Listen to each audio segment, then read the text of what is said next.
Thank you, both of you. We have plenty to discuss. The rise of economic statecraft has been a theme of this forum pretty much since it started, because we've started to see more and more in this world of instability, governments using economic tools to achieve geopolitical objectives, often putting geopolitics ahead of economics in a way we haven't seen for decades. And I think we're going to see that in lots of the conversations over the next few days, whether it's affecting the way businesses are reviewing, at least, their supply chains, or the way that geopolitics is framing governments' choices around their path to net zero. But we're starting this morning, I'm delighted to say, by hearing the perspectives from two linchpin economies that in some sense are caught in the middle of these developments, facing the effects of great power rivalries, but also potentially able to benefit from not picking a side. So I think we have plenty to discuss about Saudi Arabia and Singapore, how they view the world and what it means for the rest of us. I wanted to start with the relationship, your perspective on the relationship which animates so much of this whole debate, the relationship between the US and China. We've heard from the Vice Premier this morning. I think I would say in recent months, maybe just weeks, there's a sort of change of mood music. We've heard Jake Sullivan, the National Security Advisor, we've heard Janet Yellen emphasize interdependence of US-China, maybe more than they had in the past. We have President Xi meeting President Biden next week. So I wanted to ask both of you, but perhaps start with Your Excellency. How do you view this? Do you see this as a real a move away from this sort of march towards decoupling, or something more just a change of mood music? Well, thank you, Stephanie, and let me start by acknowledging the great role that Singapore, as our host, plays globally as a convener of great minds like that have been gathered here, and also the role that Michael Bloomberg and the Bloomberg Foundation are doing to bring us together at a very important time, as already said. It is unfortunate that we are meeting at a time of heightened crisis around the world, certainly in the Middle East, where I come from. We're troubled and we're pained by the suffering at the human level in Gaza, as much as we're pained by the losses of life on the other side on October 7. But through this crisis, through the crisis in Europe, through multiple other hotspots around the world, we see through them, hopefully, towards a better future. And I think we in Saudi Arabia are focusing on our long-term objectives of creating prosperity and creating an example in the Middle East and the broader areas around us, where focus on the betterment of people is a much better alternative than ideological tension and conflicts with one's neighbors. Going back to the bigger question on the China-US relationships, I agree with you, Stephanie, that pragmatism is surfacing. We heard it from the Vice President today. A call for collaboration and coexistence between the world's two economic superpower and geopolitical powers as well. We in Saudi Arabia have traditionally had a very strong relationship with the US, going back to the creation of the third Saudi state in the 1930s, and of course that relationship has gotten from strength to strength through different administrations, different phases of the global geopolitical shifts that have taken place, and we enjoy very strong relationships today with the United States. Our relationship with China has been also strong and improving over time. China is our biggest trading partner, biggest importer of Saudi exports, whether it's energy, chemicals, and other goods, and at the same time, they are our biggest exporter of industrial goods, and that relationship is set to continue to strengthen. And we hope we, like Singapore, can play a role in promoting dialogue and cooperation between these two countries. There's a lot there that we will get into, but Minister Balakrishnan, on the state of the world right now in US-China relations. Well, let me start by clarifying a point you made.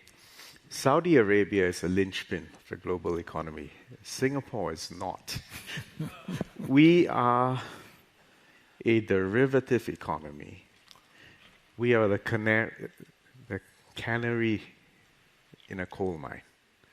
Meaning, if globalization proceeds, if the world is stable, if China and the US get along, then this tiny city-state in the heart of Southeast Asia, whose trade is 3 times our GDP, who has no oil and gas but is one of the world's major bunkering ports, significant refining and petrochemical industry, a part of the world, a point in the world where 5% of wafer fab capacity is in, 10% of semiconductors manufacturing, and 20% of semiconductor manufacturing equipment is in.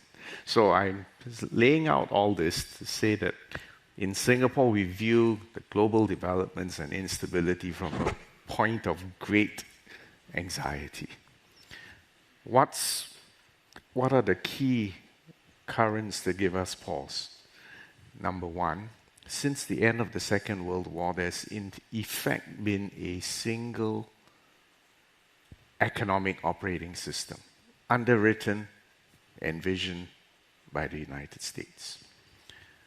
The fall of Berlin Wall, collapse of the Soviet Union meant the competitor was ended. And the opening up of China in 1978, and in particular the ascension to the WTO, meant that an economy with 1.4 billion people booted up into that same operating system and was complementary with the United States. And in that kind of world, based on the economic paradigm of economies of scale and efficiency, a place like Singapore thrived. America is the largest foreign investor in Singapore. Singapore's largest trading partner is China, but Singapore's largest trading partner for services remains the United States of America.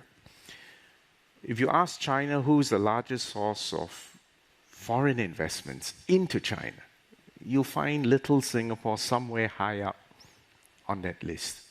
Now, particularly with the US and China, I differentiate between climate and weather. Right now, I think the weather is a bit sunnier. They're preparing for the APEC meeting, and we all hope the President Xi and President Biden will have a good meeting. So the weather is improved. But I think the climate, the relationship between the United States and China is not in such a happy place. And let me give you some data behind that. For probably the first time in a very long time, within the last 1 year or so, if you ask China, add up your trade, China's trade with Latin America, with Africa, with the global South, and Southeast Asia. Add that up, and then you add up China's trade with the US, EU, and Japan. Which column is higher? And the answer now is China's trade with Latin America, Africa, Global South, and Southeast Asia exceeds that of United States, EU, and Japan. So the point is, never mind what politicians say, just follow the data, follow the money. Bifurcation is already well underway. Next point, when the United States talks about interdependence, or when China talks about peaceful coexistence, mutual respect, and win-win cooperation, actually the more fundamental deficit is that of strategic trust between the two of them. China's relationship with the United States was not that of the USSR with the United States, which was trying to operate two rival operating systems. In the case of China and the United States, they were actually complementary within the same operating system. In fact, that's why for decades, with China manufacturing and then sending all its surpluses back into the United States through purchases of treasury bills, that's why we've all enjoyed low-cost manufactured goods for decades. That's why, in fact, interest rates have been low globally for a long time, because China was supplying capital, and the United States still has the exorbitant privilege of the world's reserve economy. Well, when that honeymoon ends, and it looks like it is beginning to end, the days of disinflation and low interest rates are over. And you can see that in the data now. So I think the weather has improved, the climate has not. And that's what we all have to be concerned about. And in the case of Singapore, the canary in the coal mine, we worry. And what we are trying to do is to survive. And if, however, they do arrive at a new modus vivendi, and we hope we do, then we're in business. Excellency, you started rightly also by mentioning the awful crisis unfolding in the Middle East. We can't. You rightly also focused us on the humanitarian consequences of that conflict, which we're seeing unfolding and are horrific for both sides. But if you'll forgive me, I want to focus on the implications for the rest of the world and for the region. For Saudi Arabia, how does this conflict in Gaza affect the way you're looking at Saudi Arabia's plans for the future and for the region? Well, from the regional transition to a region of prosperity, I think it reminds us of something that has existed in the Middle East for many, many decades, since the 1940s, which is a big part of the Middle East. The Palestinian people have had their basic rights, taken away, and their right for statehood and peaceful existence unfulfilled. And it's time to use this awful situation now to bring that to the fore and to resolve it. Saudi Arabia has put forward the Arab Peace Plan for a long time, and we remain eager to see that plan come into fruition through a peaceful process. You will see this week, in the next few days, Saudi Arabia convening an emergency Arab summit in Riyadh. You will see Saudi Arabia convening an Africa-Saudi summit in Riyadh, and in a few days, you will see Saudi Arabia convening an Islamic summit. And in the short term, the objective of bringing these three summits and other gatherings under the leadership of Saudi Arabia would be to drive towards a peaceful resolution of the conflict. But through the storm, following on the weather analogy, we see what's beyond it. And what's beyond it is an imperative for countries in the Middle East to work towards prosperity, of the people and the economy.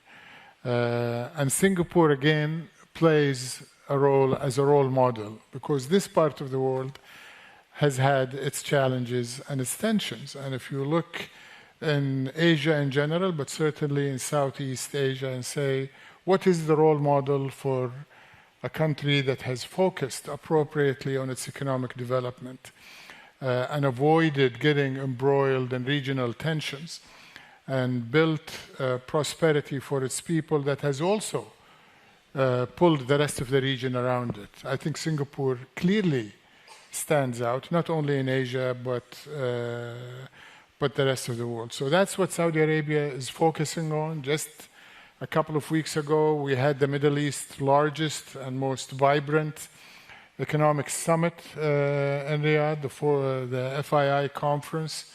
Over 6,000 leaders gathered in Riyadh, focusing on economic prosperity, addressing the climate transition, the digital transition with all of the technological changes, healthcare post-pandemic, and what do we do, how do we invest in ensuring that another pandemic will not happen, and if it happens, will be managed much more effectively through global cooperation, bringing entrepreneurs, young people, educators to lead for the new economy that this conference is titled on. You talk about, I want to just follow up with a couple of short questions and then we go, but you talk about the path to prosperity and peace in the region that we have to try and find out of this. Is normalization of relations with Israel now off the table for Saudi Arabia? Obviously not this week, but when you think about that path. You know, when those discussions were taking place, and His Royal Highness the Crown Prince was clear that it is contingent on a pathway to peaceful resolution of the Palestinian questions. That was on the table, it remains on the table, and obviously the setback over the last month has brought that, has clarified why was Saudi Arabia so adamant that resolution of the Palestinian conflict has to be part of a broader normalization in the Middle East, which again goes back to the Arab peace plan that was put forward by Saudi Arabia decades ago, that saw a way forward for a normal Middle East, where all countries in the Middle East would have normal relationships and would be focusing on economic prosperity, which is the common theme today. And the final thing, this is a panel on economic statecraft. We talk about using economic tools for geopolitical objectives. Would you consider using economic tools, the oil price, for example, to achieve a ceasefire?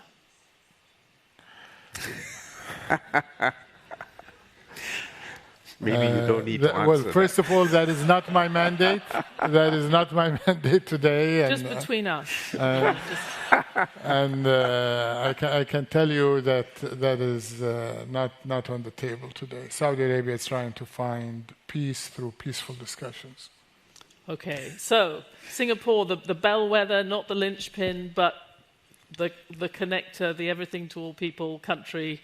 You're watching this from afar.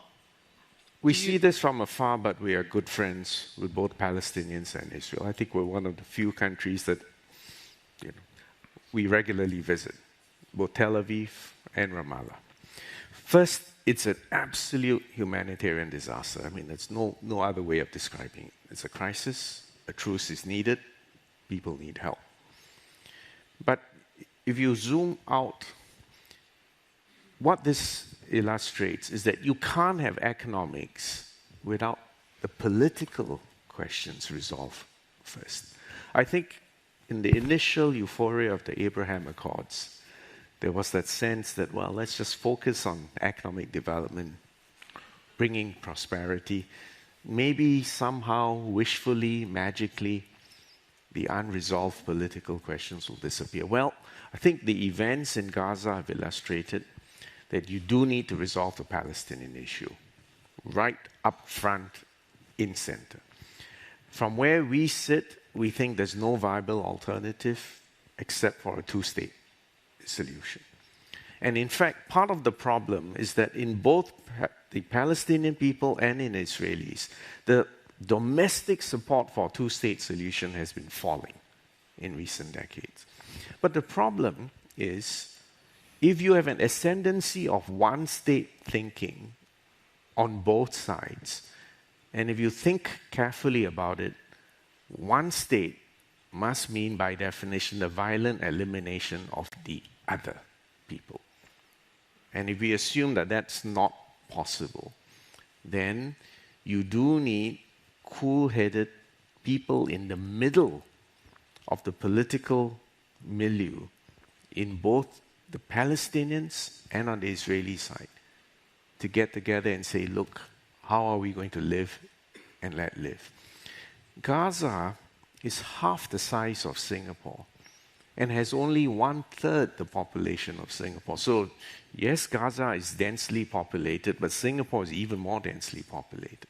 But the point is, if Singapore did not exist in a global system where generally there has been peace, where we could find our place in the global value chain and generate jobs and living for our people, we would be in a very, very tough spot. So anyway, you do need to resolve the two-state solution. But let me tell you why I worry beyond the Middle East. Right now, you have a hot war in Europe, Ukraine. You already have a war in Gaza. The problem is whether you're going to get a regional conflagration. And I know you put him on the spot with the question about oil price. Well, the real issue is that if you have a regional conflagration, and in particular, Iran gets into the act, I think you can easily imagine the impact of this on global oil supplies and therefore the price, and the impact on all the rest of us. There's one more sub-factor which is worth remembering. The difference between 1973 and 2023 is that the United States is now an energy exporter, net, which is very different from the situation in 1973. And you need to pass the implications of that. Now, going beyond the Middle East, you will now have a world stage, hot war in Europe, war in the Middle East with possible conflagration, and you've got tripwires in the Pacific, Taiwan and South China Sea.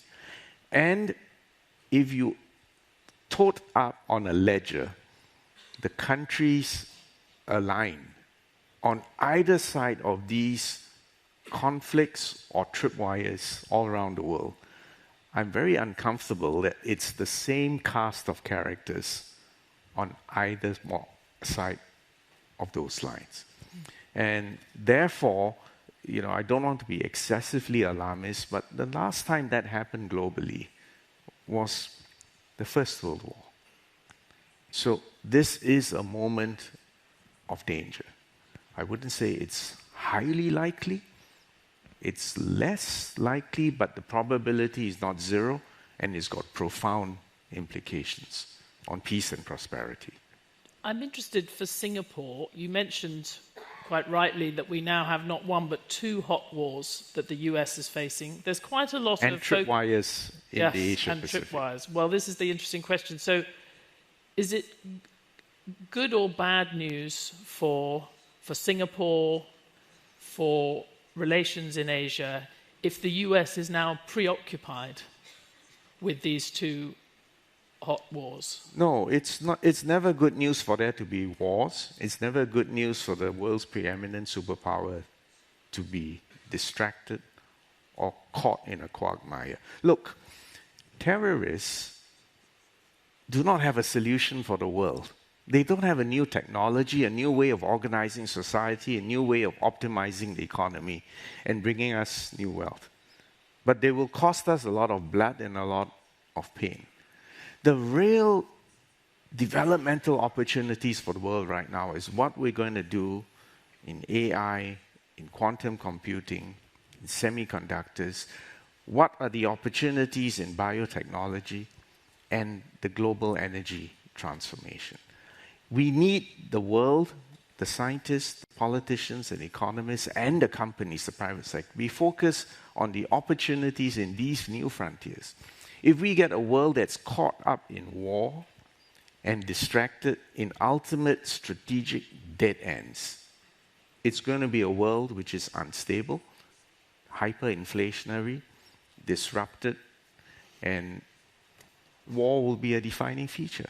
Now, if we can avoid that, take a deep breath and somehow get through the next 6 months to a year, avoiding that disaster, then actually I see glimmers of hope.